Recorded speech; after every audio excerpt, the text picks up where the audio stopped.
My name is Kedar Ahmed and with rptv News. On Thursday, June the 22nd, 2023, an event was held at the Center for Social Innovations at 192 Spadina Avenue, Toronto.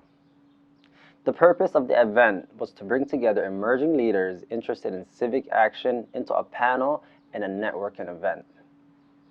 The event was hosted by Anjum Sultana, board member, Regent Park Community Health Center, and Aleem, Punja, executive member, Civic Action Emerging Leaders Network. The panel consisted of Oliva Bowden, social justice reporter, Kowmitha, Director of Operational Development, Toronto Youth Cabinet, Jinhu, Executive Director, Social Planning, Toronto, and Sarah Baldeo, HBSc REC Executive, Client Partner Innovation Technologies, and Eric Meerkcamper, co-founder, Toronto Global Impact Network.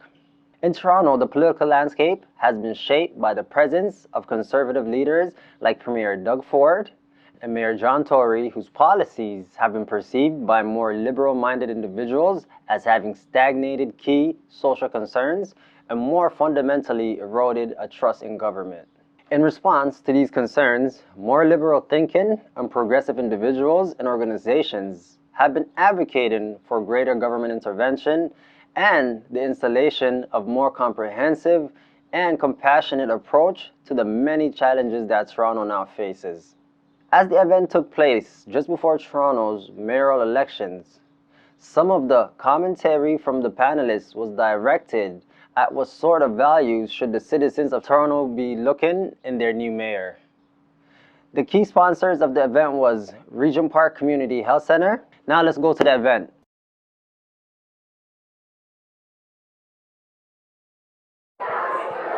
Hello, everyone. Hi, welcome Toronto. How are you all feeling? Woo! So glad to have you all here. We're so happy to see such an enthusiasm for the future of the city, for folks who truly believe about a city that works for everyone, a city that is hopeful, that's optimistic. And I think the fact that you're here on a Thursday night when you can be anywhere else shows your optimism as well. My name is Anjum Sultana, my pronouns are she, her, and I'm one of the co-organizers of tonight's event.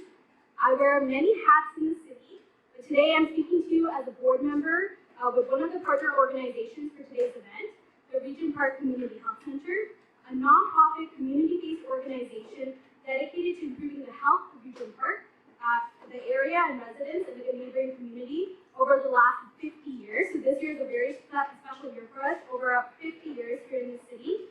And I'll ask my co-organizers to also introduce themselves.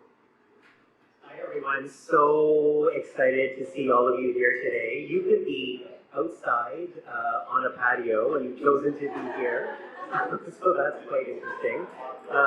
Aleem, Punja, my pronouns are he and him. I am an executive member on Civic Action's Emerging Leaders Network, and on my day job, I'm the National Operating Officer for the Aga Khan Council for Canada and work out at the Aga Khan Museum and the Smiley Center. So excited to see you here, and I will pass it on to Anjum, who's actually been the mastermind behind this event. Thank you so much, Aleem. So first of all, can I say the incredible energy in this room? When the team came together about a month ago, so about 4 weeks ago, we had a desire to really see more bold, dynamic conversations about the future of this incredible city and bring people together in community to imagine future possibilities. Clearly, there's a lot of appetite for these types of conversations, so thank you to all of you for joining and making this investment in yourself and the future of the city. I also want to extend my heartfelt gratitude to Aleem, my fellow MC. He was one of the first people who reached out and said, hey, let's make this happen. Let's believe in the art of the possible. And he encouraged our small and mighty team to see what we could do together that we might not be able to do alone. He got on the phone, made a number of phone calls, had a number of Zoom meetings, and made this event possible. So this would not have been possible without Aleem. So big thank you to Aleem. Let's give him a round of applause. a true catalyst for good in the city, and I'm looking forward to this. Is actually, we just met in person last week, so we've been doing this entirely virtually. So I'm excited to see what other magic we can make happen in this city and beyond. I also want to take this opportunity to thank our partners and supporters, the Regent Park Community Health Center, Civic Action, Emerging Leaders Network, the Toronto Global Impact Network, the neighborhood organization who were so kind to contribute the amazing food that you're eating tonight. The Regent Park Focus Arts Media Center who are here today to record this session so we can also create space for others to benefit from this dialogue today.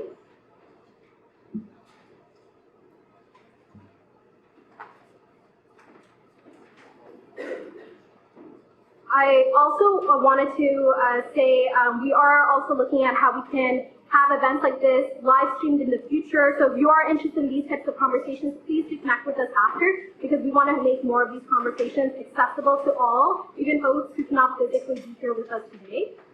And I think, you know, when we talk about the Toronto we want and acts of generosity like Adonis, like Ravi who's here from the neighborhood organization, like all of you, I think this is what Toronto needs more. Being community-centered, innovative, novel, caring, and considering what is possible when we do things together in coalition. We're coming together today, the day after National Indigenous Peoples Day, a day to recognize and celebrate the unique history, heritage, resilience, and diversity of First Nations, Inuit, and Métis across Canada. As a settler who came to this city, this land, Turtle Island 25 years ago, I think a lot about my responsibilities as a resident of this land as it relates to the Truth and Reconciliation Commission's 94 calls to action. If you have not yet, I encourage you to read about it and think about how you, on a personal level, but also you as part of organizations or communities, can also contribute to advancing reconciliation in this country, in this province, in the city. Personally, as someone who's very interested in increasing representation and leadership and shaping a more inclusive public discourse, I'm very interested in the calls to action 84, 85, 86, which is all about media and reconciliation. So if there's one action you can also take from today's conversation is to take a look at the calls to action and think about, out of the 94, which one are you going to focus your energies towards? Because we all have a role to play. And we are so grateful for the opportunity to live, work, and civically engage on this land, and acknowledge that the City of Toronto is the traditional territory of many nations, including the Mississaugas of the Credit, the Anishinaabe, the Chippewa, the Haudenosaunee, and the Wendat peoples. It is now home to many diverse First Nations, Inuit, and Métis peoples. Thanks, Anjum, and thanks honestly for those kind words. I've had a career crush on Anjum for years. I've been following her on LinkedIn and seeing, wow, you work at some really cool places. And I want to be like you. And so thanks so much for, for connecting, and also it's amazing what we could do virtually. And I think the pandemic really taught us about how do you reach out to people on platforms and really continue to start to ideate and civic engage. So really, really interesting. I want to share with you how the evening is going to look like, and I hope that you got a really good taste, unintended, of what we're trying to do in terms of bringing people together to really talk about the city that you want. There's a hashtag, it's right there, and I'm going to encourage you, Anjum and I are going to encourage you to tweet, share on social media, some of your thoughts, some of your reflections, some of your ideas. By using that hashtag, we want it to trend. We want our public officials and those who are vying to be public officials to look at those messages and really reflect on them and integrate them, because this is an important piece. I want to introduce to you 4 of our Toronto leaders who are actually going to be taking the stage and will be engaging in a conversation with us. With Olivia Bowden. I met Olivia Bowden for the first time. I was starstruck when she came into the room, and I'll introduce her in a little bit. We are going to, so we'll have the panel first. We're then going to do a bit of networking and ideation together. So we'll ask you after the kind of formal part of this to help us put our chairs at the back. And then we'll stay for a bit to have conversation with each other, continuing to break bread, have some non-alcoholic drinks for now. and just continue to certainly engage. Jot down your ideas on the Toronto that you want. That's why we have chart paper around. It's a very efficient way and perhaps simple, because we love simplicity, way. And we're going to actually take that chart paper and do something with it. I don't know what yet, but we're going to do something with it. And we're going to try to get those messages across. So I really encourage you to take your Sharpies and go to the chart paper. We'll wrap up at around 8:15, 8:30, because we do have to be out of the building by 9 o'clock sharp. But we do have an after party. It reminds me of my university days. Across the street, Mary is actually going to walk. Many of us, if you choose to, go to the Friar at 160 John Street. It's the Perkin Pub, and really encourage you to really engage on that. Anjum certainly talked about the neighborhood organization, and I do want to I just actually want to acknowledge Ravi, and Ravi is just at the back there. Ravi, can you put your hand up? And Ravi is not someone for, he just never wants to be in the limelight, but I'm going to force him to be in the limelight. He's someone who I met a couple of years ago and is a pillar at the neighborhood organization. He's incredibly humble. He's someone that I can pick up the phone and say, can we do this together? And I was at his AGM yesterday, and it was amazing to see that the neighborhood organization has served over 35,000 people across Canada when it comes to settlement services, social services, early on centers, and also the really interesting social enterprise that TNO developed, which actually cooked your food today. And so Arvind, is it Arvind? Arvind was cooking all day with his team for all of you, and just want a round of applause for that. And their social enterprise is called The Corner in St. Jamestown. So please do check it out, and if you do have some catering needs, talk to Ravi, because he'll certainly hook you up. So I'll introduce Olivia, if that's okay. Olivia is a Toronto-based reporter who covers health equity and social justice issues in Toronto. She currently works as a primary reporter at CBC News in Toronto and freelances for various different outlets, including The Guardian and the West End Phoenix. She also previously worked at the Toronto Star, the CTV National News, and the Global News. And you can follow Olivia on Twitter, I will do that, at Olivia Bowden, on Instagram at Olivia Rania, or reach her on her website at oliviabowden.com. So I will stop there and welcome Olivia to the stage, and she'll introduce our panelists.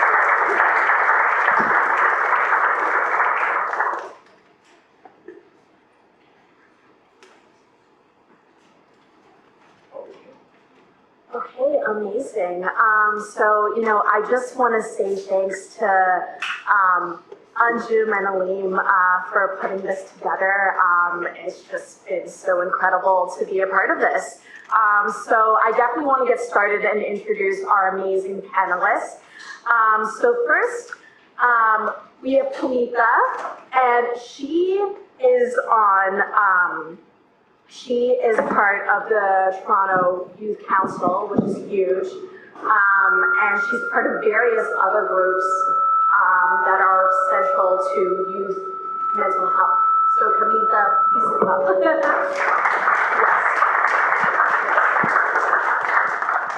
And then we have Jin He. She's the Executive Director of Social Planning Toronto. She's also had past roles with Toronto Community Housing and North York Community House. So excited to see you here too. And then we have Sarah Baldeo. It's been so exciting to meet you via social media today. And Sarah has had various roles in tech and innovation, and she's also with Innovative Technologies at CGI. So excited to have Sarah. Yes. And then we have Eric. it's been so nice to talk to Eric before this event. And Eric has just various roles. He's also a co-founder of CSI, which is, the building we're in right now. He works with various humanitarian organizations, also intersecting with tech and innovation, and how we can make Toronto more at the helm of a global stage. So Eric, thank you for being with us. Yes. So yeah, we're just gonna get right into it. And I'm so excited to hear your ideas about what we want for the city, especially with this upcoming election next week. So I really want to start with Kowmitha because, the youth perspective, especially, being an undergraduate student, I think it's so amazing to have you here. So, the roles you have allowed you to engage not only with the future of the city young people, but those who are in communities that are too often overlooked by those in government, including Scarborough, northwestern Toronto. So, some of the candidates this election have discussed how youth are reaching a crisis point when it comes to affordability, when it comes to mental health. So, what issues do you feel are most urgent for youth in the city, and specifically for youth of color from neighborhoods like Scarborough? Awesome, thank you so much, Olivia. And hello everyone, thank you so much for being here tonight. It's an honor to be able to speak with all of you and engage in critical dialogue with everyone here today. And to start off, there's a number of different things that a lot of young people are very passionate about. We've been hearing so many different stories from young people across the city about what they're going through, their struggles, how they feel like they can't really connect with elected officials, and that there's not many people that are really listening to them. And what we found is that a lot of those issues are very intersectional in nature. They all play off of each other and they amplify each other. One of those being, again, that affordability piece. A lot of young people, especially those that are entering the workforce for the first time, they're not able to afford places to live. They're having to wait many, many years to save up and actually buy a home. And even then, that's not feasible for a lot of people, especially those that have been historically disenfranchised. So that's a big thing that we're hearing. Access to jobs is another thing that's been coming up quite frequently. Being able to find meaningful employment is becoming an increasing challenge within the city. Being able to connect with people that can provide those opportunities and those pathways is much more challenging because we see that a lot of these jobs, they're being highly pursued after. A lot of people are looking for those resources to help them advance in their careers, but it's just not as accessible as it needs to be. And one of the final things that we've been seeing is a big thing that we've been pushing is community safety. Rising acts of violence across the city of Toronto is causing a lot of fear within young people, especially to go on places like public transit, to go out into the city and really connect with people. If you can't do that without feeling safe, then you're not really going to find much success. And being able to provide that space, this is something that's absolutely critical, and it's something that we expect our government to be able to do for us, because we are the future, that we will take on these leadership roles, and we expect that those that are coming before us to do the work and make sure that we are able to inherit a place that is viable for all sorts of people from every group around the world. Right. I'm really glad you mentioned the public transit issue because youth, they just are not getting the chance to utilize the services that we want to use in the city. It's really unfair, and I'm hearing the fear from everyone.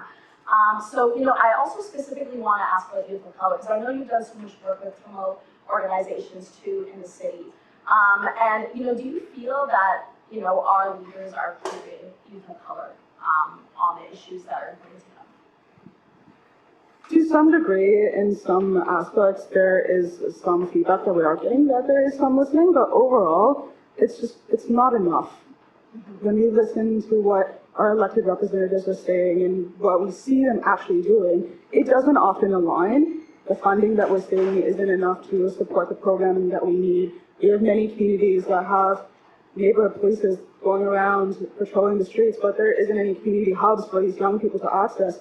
There's a big disconnect between the policies that are coming out and the words that elected representatives are saying. And so our big call is that if we want to show these young people that we are listening, that they can trust their government, we have to make the steps towards it to show that this is legit and that you can trust us. And we're not just saying something for the sake of saying something and for the sake of getting the vote. That makes sense. No, well, thanks so much for that perspective, because I think, during these debates, we've seen these candidates engage with youth as well, but whether that's landing, I think is a bigger question. But we'll circle back to that as well. But moving on to Jin, so, your past roles with Toronto Community Housing, North York Community House, as well as your current role as the Executive Director of Social Planning Toronto, this has allowed you to have in-depth knowledge of how government policy has impacted communities of color and marginalized communities when it comes to the ability to actually afford a home in the city. So housing has been one of the primary issues leading up to this election. And I think this is something that is at the forefront of most Torontonians' minds right now. And we had a whole debate, so we focused on housing issues. This, and as we were talking about before this, these are really big questions. But what policy changes are most pressing for Toronto in order to make housing more accessible, especially as we're seeing our shelter system in crisis and not enough spaces?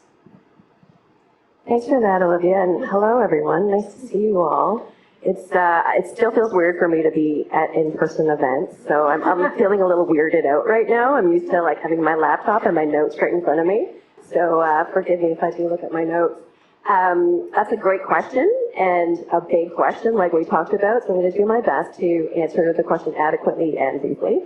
There are so many complex issues tied to housing, and as you mentioned, I've had the privilege, and I don't know if that's the right word, of seeing the impact of inequitable government policy on marginalized communities from various vantage points. So when I was working as a community health manager to start at Toronto Community Housing, I got to see that some of the top issues there with tenants was around the lack of adequate and suitable and accessible housing. I remember when I first started in 2009, there was this one man, one tenant that would come to every tenant council meeting, every tenant meeting, and he would bring pieces of his ceiling that were falling down. And he couldn't get the attention of the folks in charge to fix and repair his unit adequately. So you can see the level of desperation when you have to bring your ceiling, your falling apart ceiling, to every meeting that you possibly can. I remember another tenant who she used a wheelchair to get around, and her unit, as soon as you open the door, there's a flight of stairs that goes straight up into the apartment. So she would have to go up and down those stairs every time she entered and exited her home. And so I think there's about 52% of TCH tenants have at least one member of the household with a disability. And we're seeing that kind of infrastructure in place and the challenges there. When I worked at North York Community House as a program director, I would hear all kinds of stories from my colleagues who were working mostly with newcomers.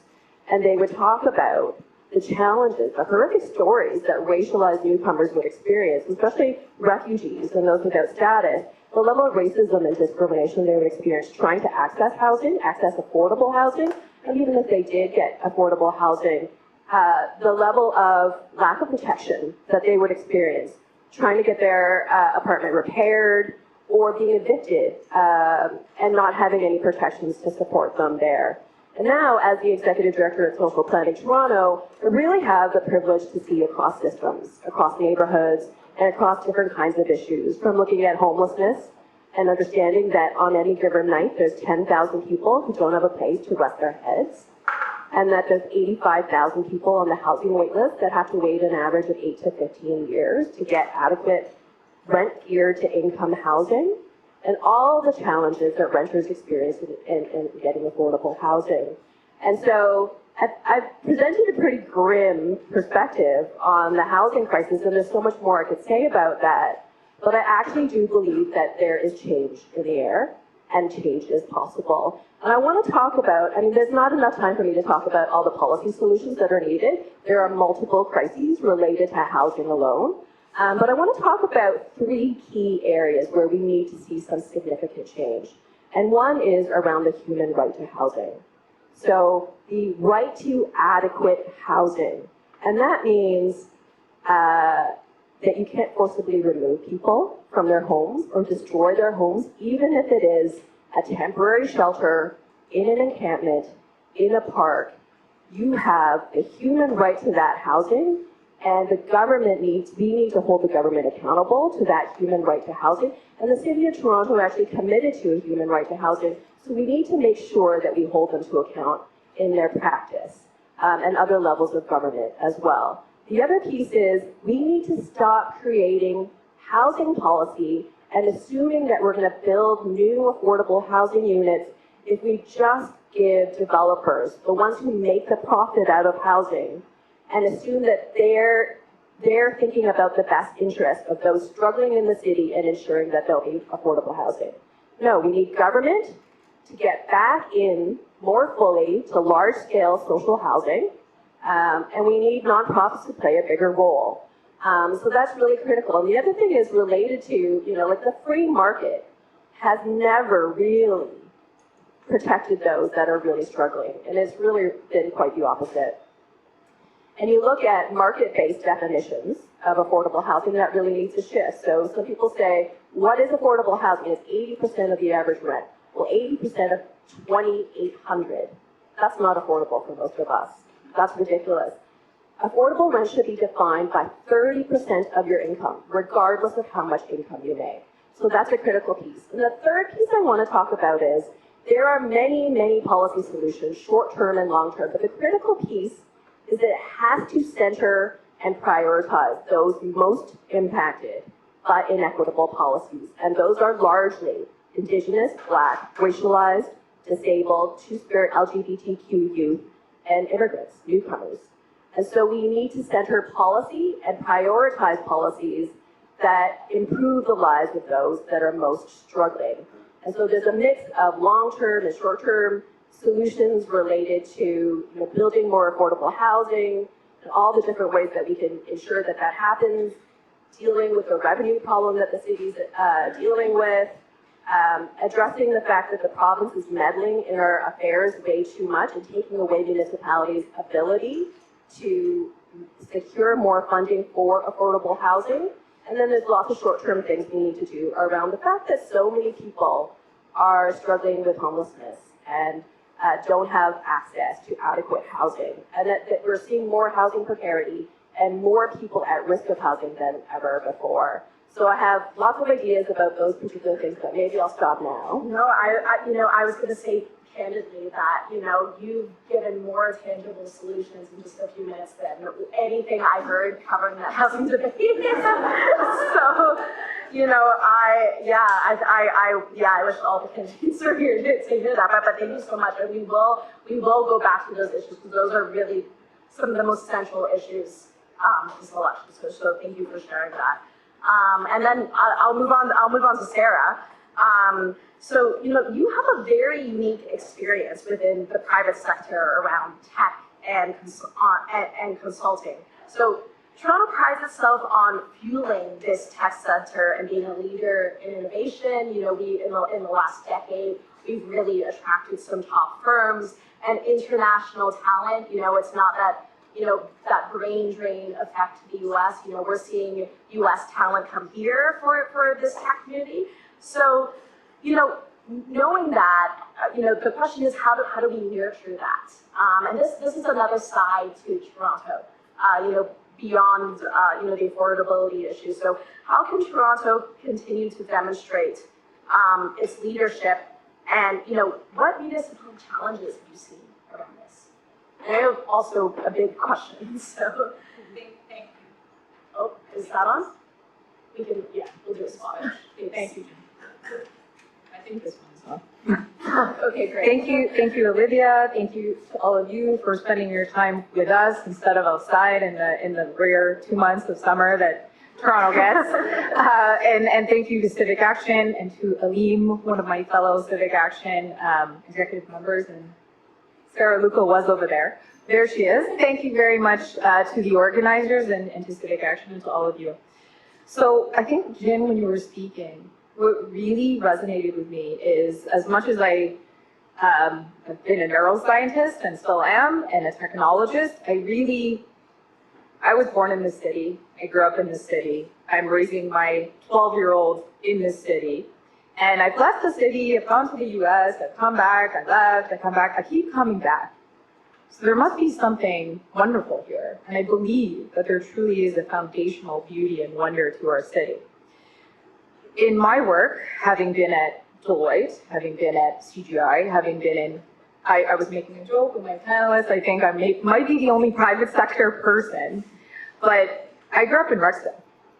So I grew up in Rexdale, and I left home when I was 18 years old. And I do remember, I will date myself, 19 years ago, when I left home, I remember in this city having to make the decision, will I pay my rent? Will I eat? How will I get to university? And how will I get home? And what is so deeply abhorrent, I think, is that that didn't change in 20 years. No, I think you're describing what Kowmitha is saying that her peers are going through right now. So, yeah. And to me, when I would say in my work as a technologist, and when I'm trying to lead teams that are partnering with the public sector, technology, you can have the best technology. And I think there are powerful technological tools. But really what it goes back to is, what do human beings need? Human beings need food. So when I think about the consumer price index and what that means, and the cost of food and the cost of groceries, and the fact that technology unequivocally has the power to determine the profits and the margins of organizations that are in control of the price of food, that technology can solve that problem. Artificial intelligence and machine learning models should be incorporated into the consumer price index unequivocally at the municipal level, the provincial level, and the federal level. We need food. We need shelter. When I think about housing, the first word that comes to my mind is procurement. And as someone who has dealt with procurement in public sector organizations many a time and has been at firms where how are the decisions made as to who gets awarded those bids? And I've looked at those bids and I've looked at those RFPs, and I unequivocally would say, is it an unbiased procurement decision? I don't think so. But technology could yield a way to ensure that bids are awarded to vendors in an equitable and fair way, and that we also think about supplier diversity as to who is getting awarded these contracts. Is it large developers? Is it people who have the right connections? So I touched on food, I touched on shelter, childcare. Access, so when I think about childcare and I think about access to childcare for the citizens of Toronto so that they can actually go to work and they can afford to have what invariably it requires a two-person income. So when I think about technology and I think about the ability of when you engage with the landlord-tenant board, if you have been a tenant and you have issues, what a disaster it is. What a debacle it is for people to figure out navigating this process. When somebody is trying to find a community center to send their child to, what a disaster it is. When I think about technology and the power to implement integrations between all these disparate systems, citizens of this city should be able to access the resources they need, the data they need, the knowledge they need for housing, for where their kids are going to go to school, for programs that are available to them, and they don't have access to that. And you know what? It doesn't cost that much money to build out those integrations. You know, those simple integrations, you know, I was even talking about this today with sources. It's such a slog to find out, you know, basic things like where is my community pool? You know, I have to go through 3 different websites to find that, and I speak English and have access to, you know, data from on my phone. So, you know, I think what you're proposing, you know, this sounds very, you know, should be a given with our systems, but we're not seeing that. And I would say, Olivia, to your point, when I look at these disparate vendors that are awarded contracts and provided the tools, the money is there. I can tell you that I've looked at budgets. The money is there for the vendors to look at their margins, for them to make the decision from the perspective of, I also think that margins should be controlled. I think that the profit margins for what money is made off of implementing a technological solution, whether it is digital identity, whether it is open API integration between systems to find your pool, to find where your kids go to school, to find who's going to take care of your children, to find a house where you're going to live, to find a job. They should be integrated, but I also think that private sector organizations who are awarded these contracts should be publicly responsible, and I'm sure some of my colleagues would not appreciate me saying this, to disclose what their profit margins are. Because when you are an organization, if you are a big, giant, multi-billion-dollar public sector or private sector company, and you have this lovely, healthy stock, you can afford to cut your margins. Because guess what? You're paying the tax dollars. That's the tax dollars of people that you're spending.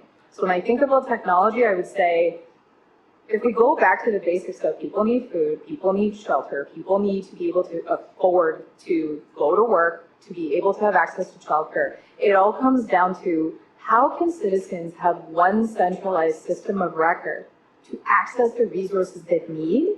Technology can solve that problem, whether it is through conversational AI, whether it is through implementing that on every City of Toronto website, on every public sector website. That would be great. I think I'll finish with this. A team of mine once did the calculation. If you gave everyone in the City of Toronto a cell phone, and you said to them, you have a digital identity credential, and you can access any resources you want, any resource that you want, you can open a bank account for the unbanked community. This is a funny statistic. It would be cheaper than what it costs for us to actually continue to implement systems and to support legacy systems that exist from a technology perspective. So when I do that math and I say, you know what, we should just take those dollars and enable people and give them the digital accessibility tools that they need to access what is their right as citizens of Toronto, that tells me that technology and procurement has to reach an inflection point. No, and I think you're really speaking to, how with access to information, this is, is a right.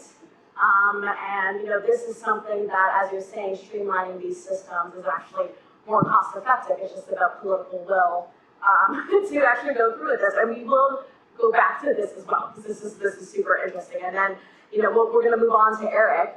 And, you also have a very unique experience in terms around innovation, technology, and connecting with human rights organizations in that way, working for human rights organizations, around social innovation and global connection. And this is something, I think we've all discussed as well, but you and I were discussing this before the panel as well. But, how can Toronto really raise its profile in global engagement, around human rights action, and around, just leadership rather than, standing by. So, and why should that be important to Torontonians moving forward for the future?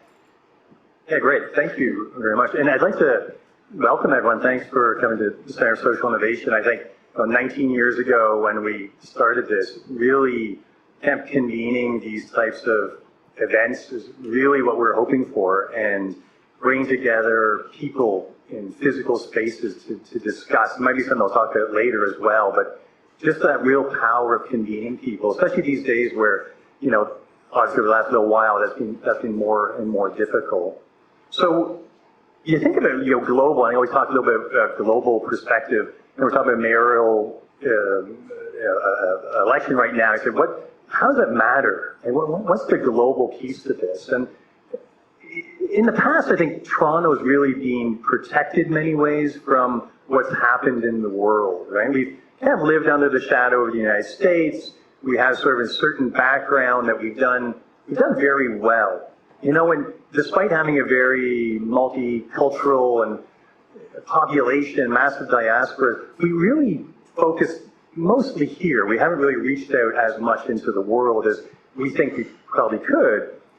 But I think we found over the last little while very much that, the world is coming to us whether we want to or not, And, whether it's, of course, something like a, global pandemic and realizing how that's impacting all of us or not, whether it's, foreign attacks on our democracy, whether it's, supply chain, issues, or the climate crisis. We're seeing the fires and such, that we really realize, or we have to realize, that we have to think not just about us here, but what's going to be our role in the world. Like, I think there's an opportunity, I think it's a huge opportunity for us to really redefine ourselves or think of ourselves as global citizens. And not just, what we're doing here, but, how can we contribute to the world? What are the things we're doing? And things aren't perfect here. We have lots of problems here, but we are very privileged in many ways. There are a lot of really great things about this. And, how do we get out into the world? What is our story? And I don't know if we know that yet. I mean, that's why this topic is fantastic today. Like, the Toronto we want. How do we want to be in the world? Why do people come here, and how do we become a place just like the Center for Social Innovation, for example, but that we can convene important conversations? And when you think about, other cities around the world, and, from Germany, Berlin, or Geneva, or New York, or DC, or Montreal, who does a great job of looking out into the world. And we can say, whatever, we don't have to do that. But I think the opportunity is to take leadership. Do we want to craft that? Do we want to really engage beyond? Or do we want that to happen to us? Do we want to be the ones who are taking leadership, or say, Ottawa will figure it out, or certain corporations or others are going to figure it out? So we just believe, and I'll pivot a bit to this group we've created called the Toronto Global Impact Network. You actually got a card, which they're still wet, I think. I got them yesterday. So it's basically, we're creating a little group, and I'd love all of you. It's just on LinkedIn. You can find it. We don't have a website yet. But really, feel free to go on and choose to join, and we'll bring you in. We're just trying to create a network of people who are sharing ideas, right, about how we can positively influence the world. And we don't know the answer yet, but one thing I do know is that the answers will be amongst a lot of people, and actually not just us here, because, I know this looks like a diverse group, but we're not. Like, this is not Toronto. This is an interesting group of people who think of certain ways about engagement in the city as well, and there's many opportunities to really engage cross-laterally within the city, to really try and, connect people, because we know things like the pandemic, it affected everybody, but it affected everybody very differently as well.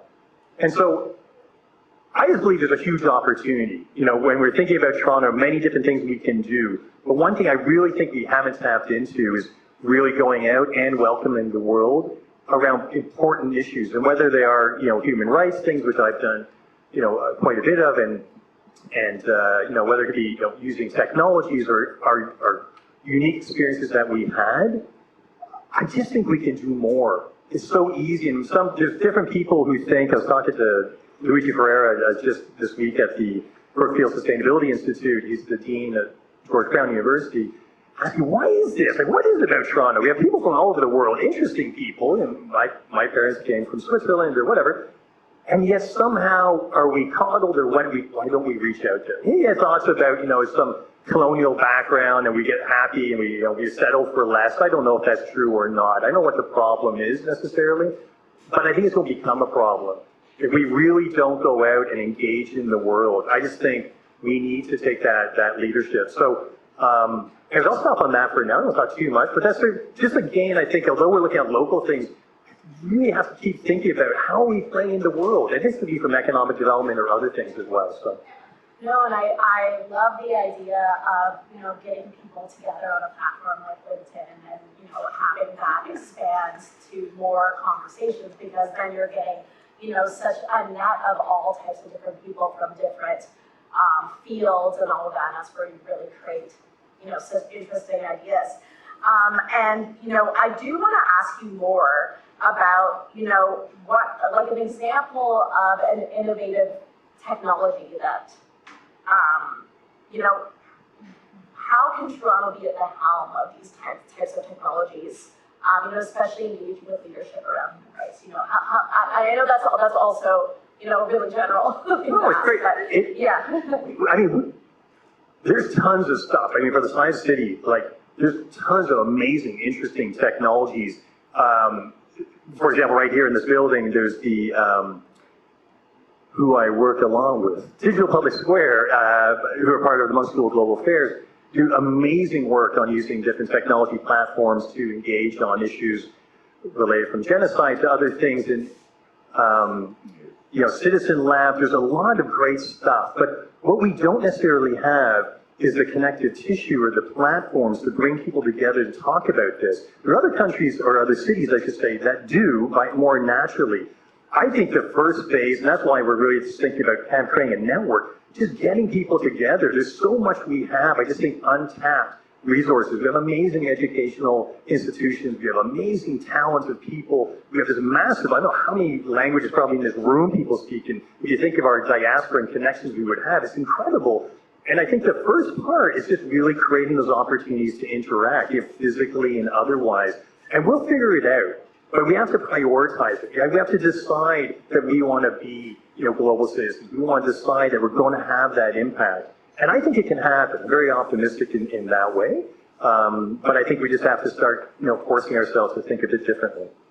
No, that makes sense, and I like moving on to the next section on an optimistic note, because I know that we're talking about so many large problems that can seem so looming and sometimes feel unsolvable. But I think that optimism and hope is what gets us to the point where we're actually proposing solutions. So I'm gonna move on to round two, which is just some general questions for our panelists. And we will have a question period at the end, so we will be able to get your questions as well. Because we have so many, diverse voices here from so many different backgrounds, and this is just so exciting to have you all in one room. So, one thing that, we've been looking at at CBC is also that, trust in government has reached such a low point, and that is especially, following this pandemic. And we saw extremely low voter turnout from previous municipal election. Things are looking a little bit better this time.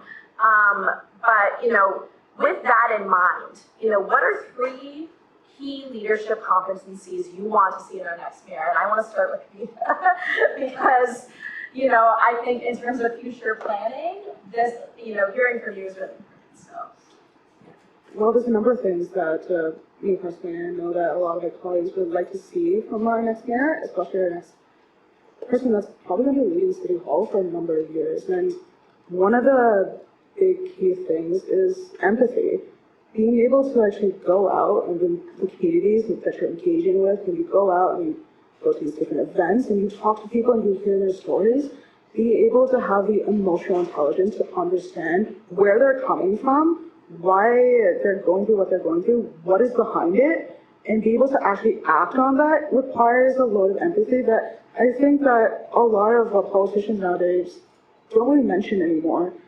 Having the ability to connect one-on-one intimately with your constituents, engage with them, and be able to take what they're saying and turn it into realistic systemic action and resolve some of the issues that we're seeing is a big thing that I know a lot of young people are looking forward to. And are hoping that the next mayor that comes in and anyone that goes into office brings with them into their term as a public official. So one of the other things that we're looking forward to is adaptability.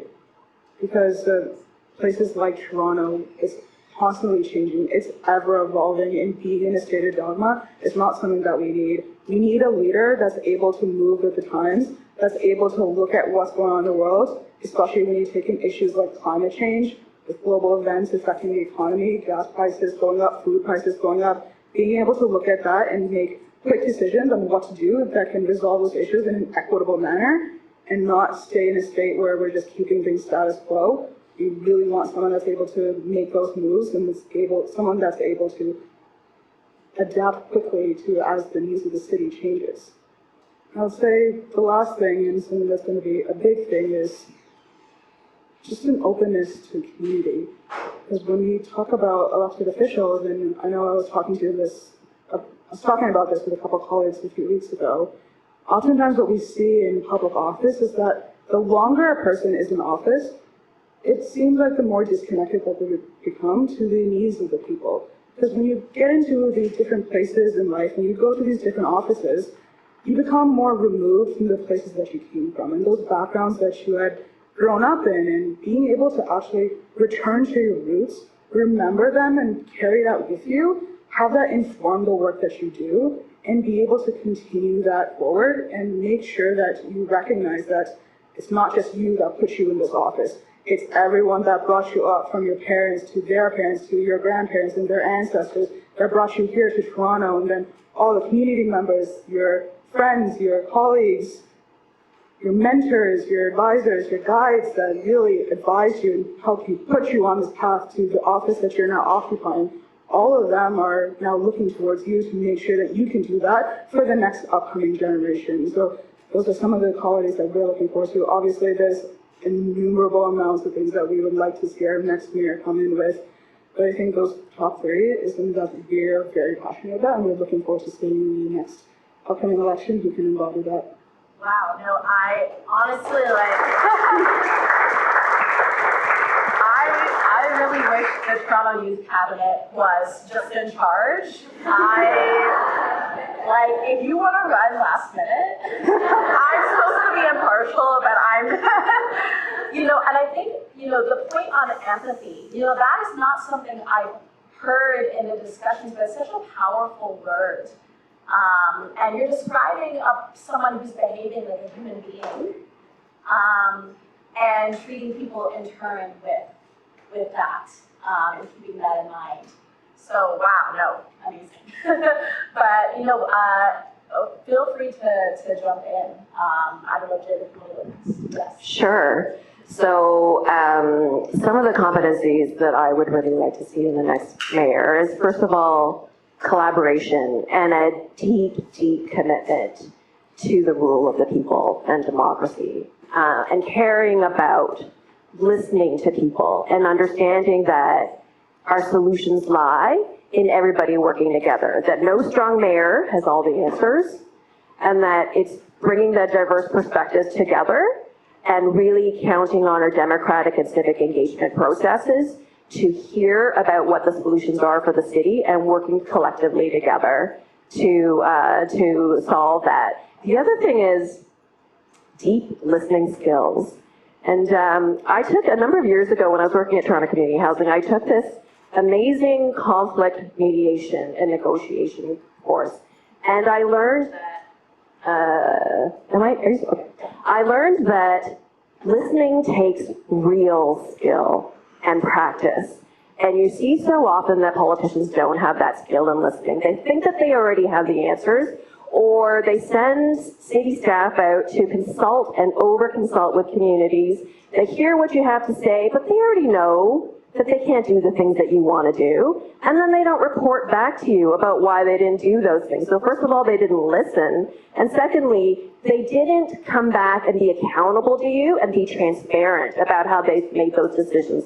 A good leader does those things, so that's really important. And then the third thing I want to talk about is that the mayor has to remember, in this pandemic recovery phase, and we almost don't even talk about the pandemic anymore, and it feels like we stopped talking about recovery as well and rebuild, that remembering what makes us happy and what it means to be happy to live in the city and love in the city and love each other and love the diversity and find ways to connect with each other across difference, that's what makes the city strong. So yes, let's fix the crises, but also let's remember all the stuff underneath the surface that made the city strong and bring us back to reconnecting across difference and across neighborhoods. I think that's so well said as well, because that active listening component and just sort of barreling forward without actually hearing the questions being asked. And I have further questions about rebuilding through this pandemic, because I think you're right that's unfortunately not been at the center of discussion, but it should be. But yes, Sarah, yes. I think we have a list. We basically could just sit down and write down, this is the job description, this is the perfect human, and that's probably what I hope the candidates hear. I'm a list maker, I like lists, so I'll give you a list. I would, and unsurprisingly, the technologist is like, let's just have a list and make this person. But until we get to that point, I would say, I would wish for the leader of the city to be accountable. I would wish for them to be aware, and I would wish for them to have a bias for action. So when I think about awareness, I was chatting with Jen and Kowmitha and Eric before, and I said, you know, I want to have a mayor who can say, when I think about housing affordability, what if we started 3D printing houses? When I think about transportation, what if, I won't name names of companies, what if a company that was in charge of our transportation infrastructure started employing ideas around technology? What if we started talking about Hyperloop technology? I want a mayor who can have those ideas and be cognizant of those ideas and bring those ideas without paying a consultant for those ideas. So I want them to be aware. Beyond that awareness, when they bring ideas, and invariably sometimes ideas fail, nobody is perfect. When a leader is accountable, I want a leader, and I think we need a leader who will say, here's what I proposed, here's what didn't work, here's how I completely blew the budget and it didn't work out, but I'm gonna take ownership and accountability for that. And that to me is when our citizens will respect the person that is leading this phenomenal city. And the last piece, when I talk about bias for action, I often with my colleagues or when I'm working on a project for WSIB or Treasury Board or ESDC, I get so impatient. I'm not perfect by any means. That impatience just is what I would wish to see in a leader. I agree, regulatory compliance is important, procurement is important, policy is important. But also, do something. Do something. There are people, I was one of these people that was growing up in a neighborhood where I was sitting in my living room and a bullet would come through the wall. Do something. I don't want to hear about a framework or a guardrail or a policy. And it just makes me emotional when I think about it because people are, Kowmitha touched on it, there's violence in the city, and as a mother, as someone who has a teenager that goes on now, I think it's such an important part of development for children to use public transit and go out there and connect with communities. We shouldn't have to worry about our children being attacked. So that to me is bias for action means that a leader is going to cut through bureaucracy, cut through the list of things that need to be checked off and approved, and I understand there's a reason for corporate governance. I love it every day. But I would say that ability to have that bias for action and to actually get up and stand up for people in the city, and it truly comes to when we are looking at life or death in the city of Toronto, that is a sad day. And that day is here, and we need a leader who can talk about that and fix it. No, I think there's a real common thread here around, wanting someone who actually is committed to doing the things that they set out to do and addressing the needs that are at the top of Torontonians' minds right now instead of, and I think the reflection of status quo in the city and the unfortunate part about frameworks and mandates and reports, and of course we need that consultation and all of that. But the amount of frameworks and reports that I have reported on, and when we go back and check what was done from the report, it's usually not very high. So that absolutely makes sense. And Eric, yes, I'd love to hear your thoughts on this. Yeah, I'm not very good at lists, so I have one idea, and hopefully it's okay. No, but that's fine. I would hope that a mayor would be able to help Torontonians know each other. And by that I mean, there's many Torontos, many very, very different experiences. Remember, I was the chair of the Data Drive Food Bank, and we have a map called Food Deserts, and shows the areas that are not covered by proper access to supermarkets and stuff. I've never really been hungry in my life. A lot of people haven't. Some people have, very much so. And it's not that people don't care, but we live very, very different lives in different areas, and we have these silos, And there's so much potential there. And I think empathy, exactly, is really important. But to do that, you have to really try and live in other people's shoes and do that. And I think we hear about it. I really think by doing that, we could really untap the strengths and the experiences that we have. We live parallel lives. And I really think trying to cut across that, I don't think it's intentional necessarily. When you're bad people or whatever. I just think there's so much potential, someone to really make that just part of our lives that we're interacting. We want to think like a city and work like a city. I found that people, when you ask them about what's important to them and they understand the complexity of the issue, they don't just choose what's best for them. If you're in a silo, you do. When you're among other people, often it's always surprising, actually, in so many brainstorms, but they actually say, no, I think that's a better solution. It actually doesn't work for me, but for you guys, it's amazing how people can be like that and generous. But I just think that's a huge issue if there's ways that we could really get people to understand and really live and experience other people's lives. I think that would go a long way. I think you're speaking to the need for greater social cohesion in the city, especially after we're emerging from this period that was so isolating for many of us. And it makes sense why you're launching this initiative for more people to connect, because as you're saying, if we only know our own communities, we only know the needs of our own communities, and we won't know that maybe other communities have the same needs, and maybe we can advocate together. So that makes sense. And this time has actually gone by so fast.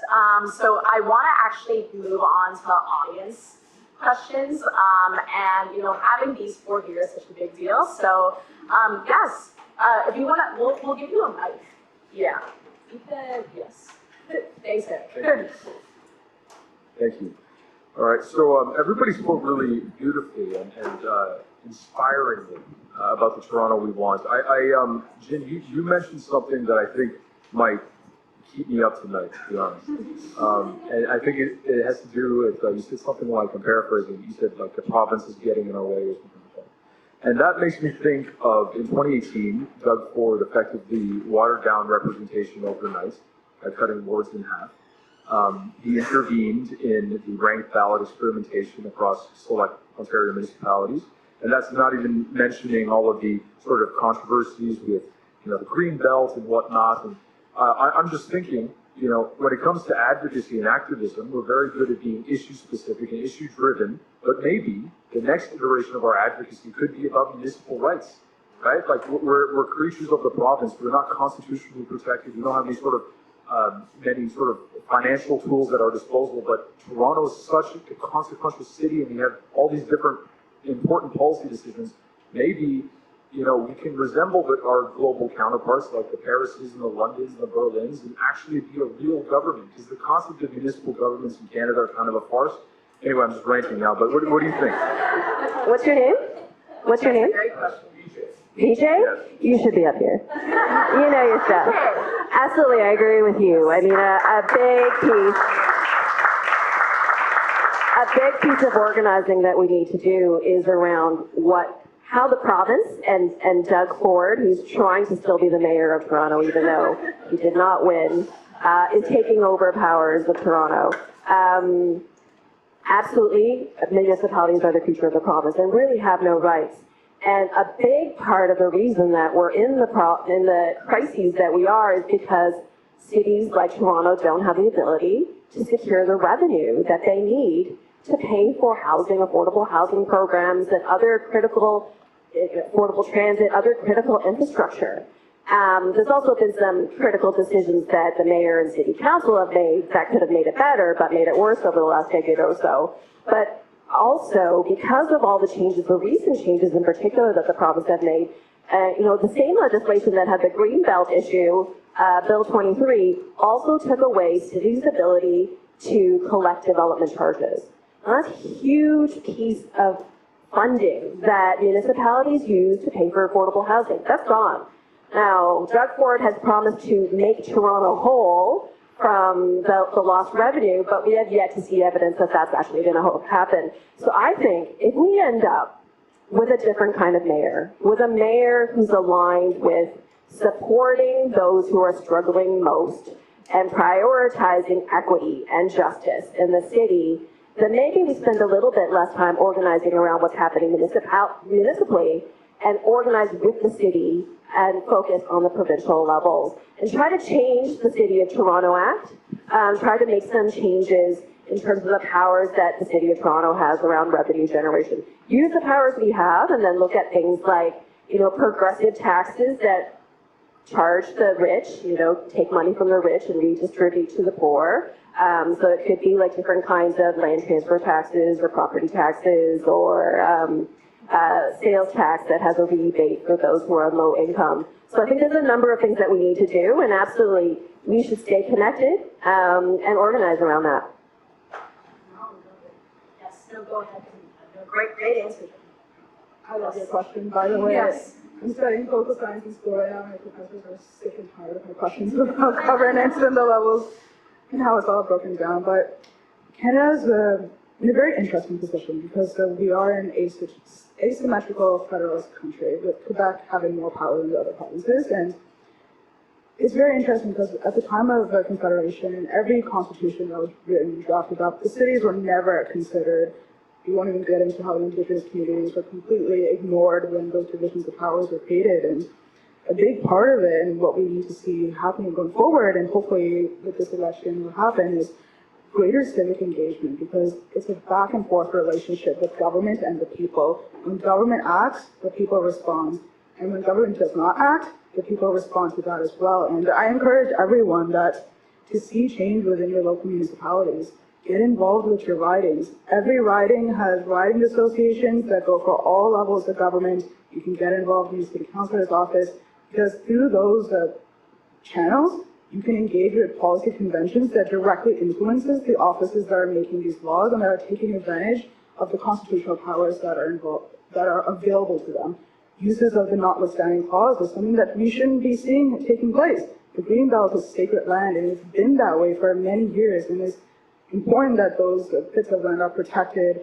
Toronto's ridings are all sacred because each of those ridings have very unique communities with their own unique needs, and amalgamating those ridings together, creating a single representative to cover thousands of people is a big ask to do. And for a city that's constantly needing increased funding, where there's historically losing more money each year, it's so important that people get out there and get engaged, however that may look like, getting involved in your local riding associations, going to your local MPs and MPPs saying, this isn't okay, we want to see change, we want to talk to these officials, going to these policy conventions, they happen every year, and saying, these are the policies that we want to see adopted, these are the policies we want to see acted on, and we're not going to stop until we get that, and making sure that in the future, things like this, things like what happened to the Greenbelt doesn't happen again, and that land stays protected.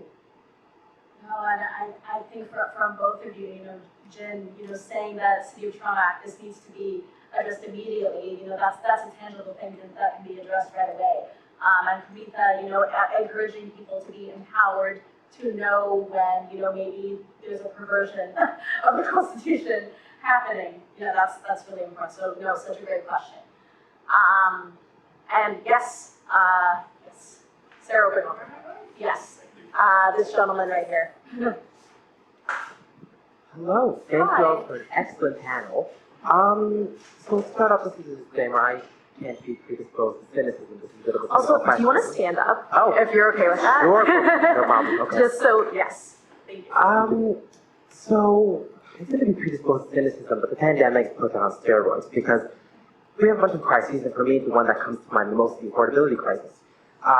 Because I'm a policy person, I'm a student at U of T, I'm studying public policy. So I have an appreciation for the process. When I look at housing, all I see government talking about is a bunch of blah, blah, blah. Blah, blah, national housing strategy, blah, blah, settlement housing. We've had a national housing strategy for 6 years, and for God's sakes, rent costs $2,000 in London, Ontario. Not London, England, London, Ontario. And as a student, the most useful phrase that I've learned is the idea of path dependency. You're stuck on a path, and you just go to a particular destination.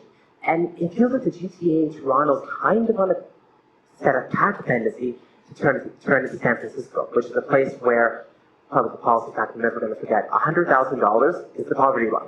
That's how bad it is in San Francisco, and I feel like we're not that far from getting away from it. because I look at the housing market right now, and I think affordability in general, food, housing, everything in this city, and I feel like the biggest mistake I made was being in kindergarten in the early 2000s instead of buying a house. Because, a lot is generational. And so, my question is, if you can break through my cynicism, what is one big note of optimism you have on the affordability front? Or, what's one boldly optimistic idea that you have that would change the game on affordability so folks in their 20s, in their 30s could actually see a future for themselves in Toronto as opposed to a future in Guelph? Oh, love that question. Sarah or Eric, do you want to jump in? Yes. I don't necessarily have an idea, but my idea is that I think someone in the audience has an idea that could answer you. And actually, I don't know, who has a thought on that they would like to, because we're the panel here, but not necessarily an economist, but who would like to build off that question? Like, who thinks of what could be addressed to address affordability issues? Anyone? Yeah, over there. Mike's going around there. Yes, nice cover. Thank you, no worries. I apologize for suffering from allergies since the May 24 weekend, so. The question I have is this, and let me set this up. I have two children, 24 and 22. And not everyone wants to live in a house. And I think that's important to say, because I've got kids that, I have a lawn to mow, I have a roof to get done. Like, this is not their interest. So I started off my life by living in co-op housing, far away from the city, far away from friends, and I had 2 jobs and worked and went to school full time. I was on the grind. Not many people will do that. Move away from the core of the city to establish life somewhere else. So sometimes when we think about affordability or where people need to live, we always think it needs to be in the core. We need to get out of that mentality. I live in Durham Region right now. I actually live in Ward 3. That is the famous ward where the Greenbelt is, where everybody's having conversations. We need to accept the fact that not everyone needs a mini mansion. And I'll tell you, at my age, I don't want to clean a mini mansion, nor do I want to repair a mini mansion. So maybe some education needs to come into play to have the discussion about what does housing really mean to you. Now, I purchased a container unit during COVID. I had it dropped off at my house in a crane, probably scared my neighbors because I thought the apocalypse was happening. But I knew that I wanted an alternative style. I always wanted an alternative style of living, but society said I was supposed to fit in some sort of box that said I needed to own and have a mini mansion in a certain area by a certain time of age, and I think we need to get away from that because it's a new world. Not everyone needs to be married, not everyone needs to have kids, not everyone needs to have the mini mansion. So I think having the conversation, allowing young people to decide how they want to live is one of the biggest pieces of the affordability. Let them figure out what will work for them. And then we can start having creative conversations, and then we can start looking at tiny homes and living in buses that have been remodeled or something of that sort. And I think that's a good place to start. Now, there's many other concerns, and I will talk about affordable housing. I mentioned that I lived in a co-op as the first place. I will suggest this to you. There are plenty of people who live in co-ops that should not be living in co-ops. I've sat on boards and I've lived in them. There are generational people that are able-bodied living in co-ops that are occupying space that other people need as a transitional place so that they can get on their feet and they can go live in their tiny home or mini mansion. And if that is not being addressed by politicians, that's a big problem. Because now we have people living in hospitals that should be living in homes. We have hospitals that can't send their patients out to live anywhere because we don't have anywhere to send them. We can't get nurses and doctors because we have nowhere for them to be housed. So this is a bigger problem than I think the majority of people understand it to be. I also came from an entire immigrant family where we have generational living. So I don't need a mini mansion, plus my sister, plus my other sister, plus my other sister, and we all need individual cars. Sometimes people can live together because it makes sense. Because you need to crawl before you walk or run. Why does everyone need to be birth running? So I think we need to have some old school, straight conversations about really where does your housing need to be. And I'm not a politician, so I don't really care, and I don't need the vote, so I can actually have the real conversation. I think that's something that I'm hoping I've built on maybe your thought process about where you want to live. And actually, it's okay to actually leave like Toronto and like go explore the world and see, right, what housing looks like around the world, because you're never going to get it from your media. Go and look and see, do I have it worse, do I have it better, is this for me? So I think, I can't remember your name. Eric. Okay, Eric. You talked about having, a global understanding. And I think, as I come to Euromation, there's people who don't leave Oshawa and think like Oshawa is the Mecca. Like if you've ever been anywhere in Oshawa, see, you know, right? You know. Oshawa is not the Mecca, but if we don't leave our communities, what do we know? And that's the problem of diversity and inclusion, because we don't leave our neck of the woods, so we don't even know Toronto's an amazing place. No, I think that's totally fair. I want to hear Kowmitha's thoughts on this. No, but those are such fair points that young people need to have options, as you're saying. And I think one of the issues is that there's just a lack of inventory. There's a lack of options. We don't have We're looking at traditional options. Traditional options when we need to have multiple. We're looking at Yes. the core of the city. Right. I'm Right. going north. There's plenty of bush. Right. There's a lot of people live in. Right. We all don't need To live in the core, right? No, that's totally fair. Well, not to put you on the spot, Kowmitha, but I'm just curious about what you think about, Sorry, what was your name? Sorry. Michelle. What Michelle was proposing, I think is super interesting. So, yes. No, I definitely see there's a lot of valid points that was shared there, and Michelle spoke very well about some of the different options that are available for young people in the city. And I think a big part of that, or some of the undertones that I picked up on, was this need to address the more capitalistic sense of the need to have bigger and better and constantly having to have the best of the best in everything that we do. And we live in a place where a lot of young people feel the pressure to constantly be on top, to have access to all the best technology, have that access to the best homes, cars, anything of the sort, and the need to actually have the newest of everything. And the big thing that I know that this is a conversation that a lot of people are having is, what is actually feasible for us at this point in time? We know that prices are skyrocketing. We can't afford the newest homes. We can't afford those townhouses that are being built up in places where there have been homes for 60, 70 years now. So what can we do? And now is an opportunity. I know a lot of people are looking at expanding past Toronto, because yes, Toronto is the big mecca within Canada.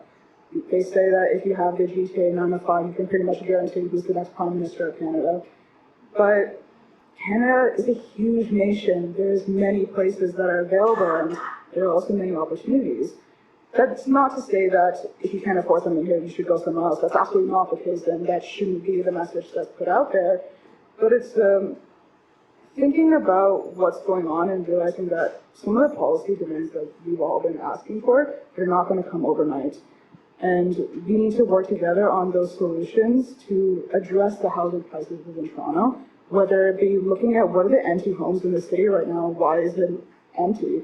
Why don't we turn it into housing centers where we can house students? Why don't we turn it into places where they're co-op homes, where people can share these spaces and actually live together as a community, and not just as individuals looking to build a life within the city.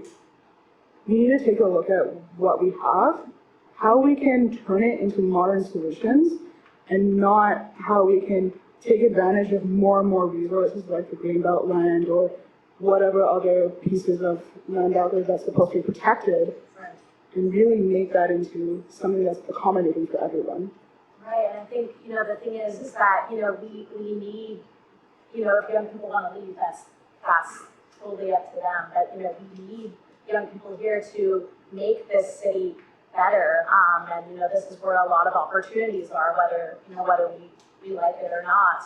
And if only the young people who, have been handed a lot can reap the benefits of the city, then, I don't know how Toronto's going to turn out. So, no, I think that makes sense. And, do we have any other questions from the audience? Really liked that discussion.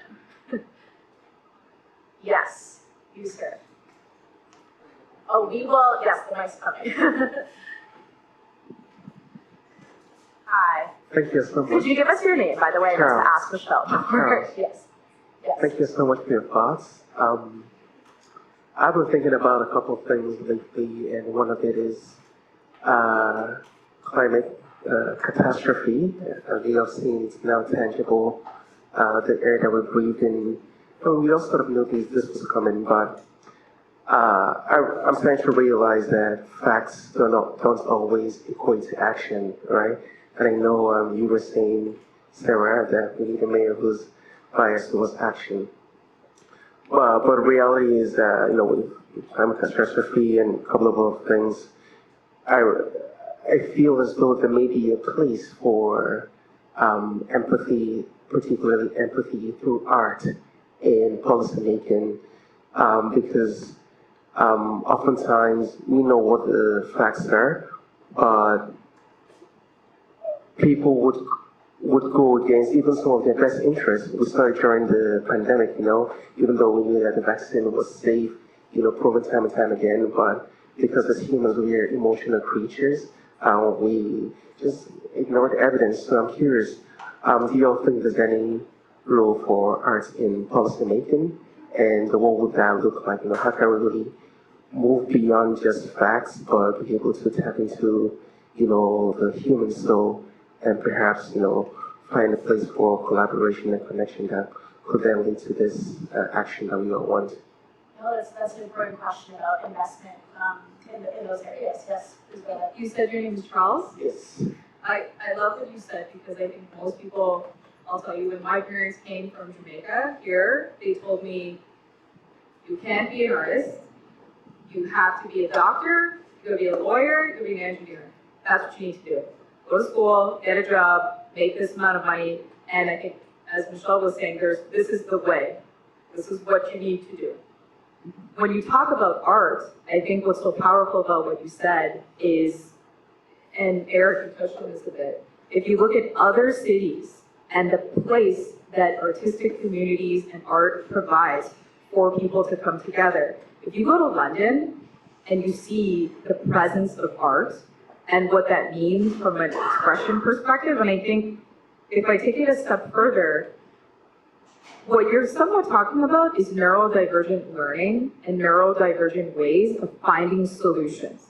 So if the way that we find solutions is through guardrails and frameworks and policy, or maybe just, okay, technology is the way, or maybe let's just put more money into it, is there a way for us to utilize art as we try to find solutions? I think that's a very valid point because nobody's asked that question. What happened if you took a group of artists from different paths and you said to them, hey, can you solve some of the challenges that we have? So I think there is a place. I just don't think that it's always the fastest. And our tendency as human beings is something is not expedient and it doesn't produce value in our definition as North Americans here, then we don't think about it because that doesn't make sense to us. That's not logical. That's not rational. We can't put a matrix around it and all these core competencies. So I do think that there is a place for art within the city of Toronto, and I think that there is a place for artists to be invited into decision making in a way that they never have. And the truth is, when you give someone a problem that they're not used to and they haven't tackled it, they could probably find a solution that we never thought of. And that is, I love what you said, because that is a huge possibility. Maybe take it away from the technologists and the consultants and the policymakers and the politicians, because it's true, as from Kowmitha said, like we've had policies, we've had strategies, we've had a housing affordability crisis for a very, very long time. My question is, what if we just took it and gave it to a group of people who have a completely divergent perspective? So I do think there's a place. That's a good answer. Yes, go ahead. If I could add really quickly, art plays a huge role in unifying people. What I've noticed both working non-politically and politically, when we bring together community, we bring it together under the guise of creating something new, that's your number one way to bring awareness to some of the key issues that are affecting communities like across the nation. I know recently, for those of you that don't know, I sit on the board of my local community center, and we just did a mural on our building, and that act, we brought together young people, children, teenagers, youth in conflict with the law, and bringing it together, we shared stories about the experiences that we're having, what are the issues that we're facing, and how does this reflect on our community? Sharing that through art is one of the biggest ways that you can bring people out of the state of apathy that's come across the city and into this state of, we're here together, we're in this together, we have a shared experience, and even if our capacities to act are different and our understanding of how these political systems work is different, we know that this is something that we have to move forward on. Being able to share stories, tell those experiences that we have, and be able to connect with each other through music, visual, artistic dance. Spoken word is also extremely effective. That's how you get the word out there, and that's how you bring people from that state of apathy towards action and towards care and towards the need to actually demand more from our local officials. No, and I think, with mentioning COVID, I think we saw those expressions a lot with, the murals on Queen's Quay. The city had, these drawings up that was reflecting our collective experience. And, just walking around there, I think a lot of us felt, less alone, less isolated. So that was an example of just, that really making an impact. Thank you for that. Yes, sure. Sorry, I work here, but I just wanted to, yes, and. Oh, is that okay? this is, sorry, no, that's fine. And also, this is the last question, by the way. So I'm gonna get I just to wanted to yes and the arts. Oh, great. Is that okay? Do you mind? Yes. 3 seconds. Hi, sorry. I want to yes and the importance and the value of art, and I'm glad you brought that up. I run an arts organization. We did the mural in the front of this building. And we also run a project called Art House TO. And Art House TO is a place, a convergence center for affordable housing, creative convergence, healthcare. And I think what I wanted to underscore was that artists also imagine possible futures, and they also give us something to visualize and look at and work towards, and do it in a way that we can do it collaboratively as well. So arts is really important, and it is that connective tissue that I think somebody mentioned up here earlier. Arts is that connective tissue because it brings so many different sectors together to work on one particular issue. And Art House TO is all about that, is imagining what would it be like if we had all these people on one property and we all work together, and what's that third element that can be cultivated there as well. So I just got excited when you mentioned art, so I just wanted to put that in there. Thank you. Thank you for plugging that. I think, that's also such a good question and note to wrap this up on, because, we covered so many issues that, I think have been very difficult, and it's been a very trying 3 years for, I think, everyone in this room and for many, many communities in Toronto. But, I think having this optimistic note is, really great, and I'm hoping we can bring that into next week. But, I just want to thank these 4 amazing speakers for lending their time, for lending their expertise, and for sharing this. So we can give a round of applause. Can I just say, can we also give a huge shout out to our lovely moderator for the evening? She did an amazing job. Thank you, Kowmitha. And I'm also a big fan of the Toronto Youth Cabinet, so that's just a little bias of me, if you didn't notice.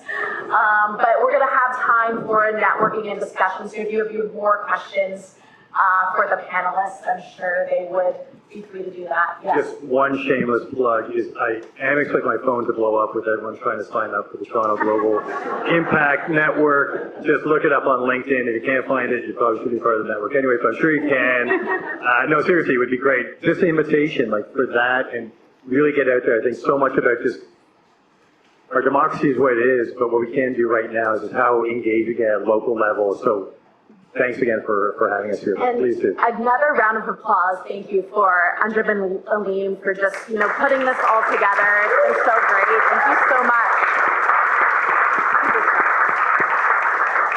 So I just want to say, Show up to vote, please, on Monday, if you haven't already. that's amazing. Well, I just want to take this moment to just say that was phenomenal, Olivia. The way you curated this conversation and the energy in this room, so inspiring. And I think we covered so many different issues, from health equity to affordability to inclusion. One of the things I'm taking away, actually two of the things I'm taking away, are what do we want in our leader? What are the core competencies? Folks said here today, empathy, adaptability, return to their roots, collaboration, deep listening, accountable, bias for action, building community and connection. I think these are some of the things I encourage you to reflect on, because that was a aha moment. Who do we want as our leader when things are unpredictable? You won't have all the answers, but you need to have the right type of approach. When those challenges come before you, how are you going to react? How are you going to respond? And who are you going to bring along in that journey? So thank you to our panelists, and thank you so much, Olivia, for just a beautiful conversation. I think the other piece that I also took away is, how do we start to do things differently? Because the moment demands it. So thank you so much to Charles and our friend here as well, who talked about the power of art in policymaking. I think those are the types of bold ideas and approaches we need as we move into this next phase of the city. And that's what we deserve, and that's what we should demand. So thank you so much just for the insightful conversations here. Aleem, I don't know if you want to also share a few reflections before I wrap up. I just want to say thank you to everyone. And, I think what I got out from this is this whole notion of building quality of life. All of the pieces that you talked about, the thread to that is pluralism and building quality of life. And I think that when we think about whether it's climate, whether it's art, whether it's affordability, whether it's the housing crisis, whether it's looking at spaces and the use of space and how space actually convenes us to talk about critical issues, that's what Toronto is all about. And so I'm actually really proud of you, Anjum, for this brainchild of yours and convening us in a way that's so important. And a huge thank you to the volunteers, our photographer, our videographer. I'm going to put a plug in as well, because you guys are all putting plugs in. So I want to put a plug in for the Emerging Leaders Network of Civic Action. It is incredibly important, and I think every one of you in here should sign up for the Emerging Leaders Network. It's an opportunity to activate. It's an opportunity to come together to talk about critical issues. And so please visit Civic Action, visit the Emerging Leaders Network. And hi, Umema, I see you she's an executive member on ELN, and really appreciate this. So Anjum, over to you. Thank you so much. So yes, again, thank you to our wonderful speakers, all of you for taking time out of your Thursday to be here. And especially grateful to our incredible collaborators at Civic Action, Emerging Leaders Network. Big thank you to Leslie and Sarah. And Sarah, she's here in the floral shirt. She has been just the glue making this entire event possible. We couldn't do it without Sarah. Big thank you, of course, to Aleem and Wes, Regent Park Community Health Center, Polos and Ed, who were just incredible champions and who said, yes, let's do something, let's make this event possible. Our good friends at Toronto Global Impact Network, Eric and Alain, the neighborhood organization Ravi, the Show Up TO Coalition featuring Social Planning Toronto, YWCA Toronto, Women Act, Salim Nancy Photography. We're hoping to send out those photos as well in the follow-up email, so you'll definitely see those. And our incredible friends at Regent Park Focus Youth Media Arts Center. Thank you so much for making this event recorded so we can share it out. And a big thank you to Adonis for being here and for making this possible as well. And of course, our dedicated volunteers.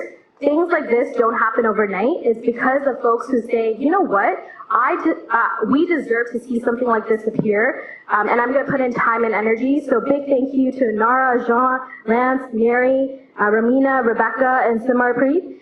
And the night is not over yet. You have the opportunity to network and share about the Toronto we want.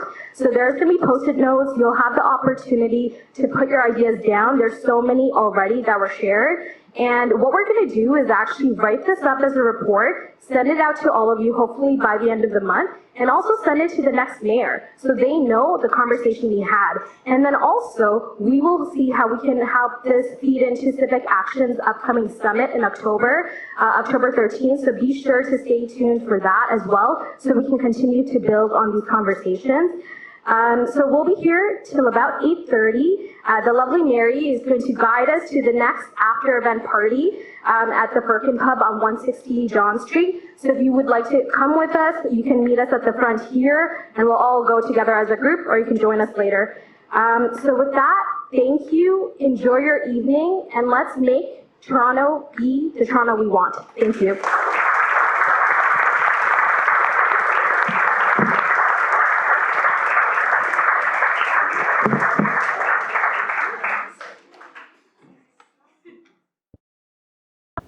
Don't forget to like, comment, share, and subscribe to our YouTube channel. And please follow our social media platforms. For more information, check out our website.